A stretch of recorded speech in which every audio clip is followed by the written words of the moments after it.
ఎందుకంటే ఈరోజు ఈ కల్తీ సారాన్ని తయారు చేసేది ఎవరు, దీన్ని బెల్ట్ షాపులు, బార్లు, పర్మిట్ల రూమ్ ద్వారా ప్రజల వద్దకు చేరుస్తుంది ఎవరు, దీనివల్ల ప్రజల ప్రాణాలు తీస్తుంది ఎవరు అంటే పై నుంచి కింద వరకు మొత్తం తెలుగుదేశం పార్టీకి సంబంధించిన నాయకులు అనేది స్పష్టంగా మనకు ఈరోజు సాక్ష్యాధారాలతో కూడా దొరికిపోయింది.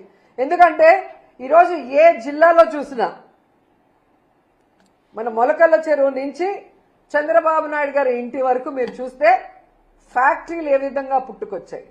ప్రభుత్వ సపోర్ట్ లేకుండానే ఫ్యాక్టరీలు పుట్టుకొస్తాయా? ఒక ఫ్యాక్టరీ కట్టాలంటే రాత్రికి రాత్రి కట్టే పరిస్థితి కాదు.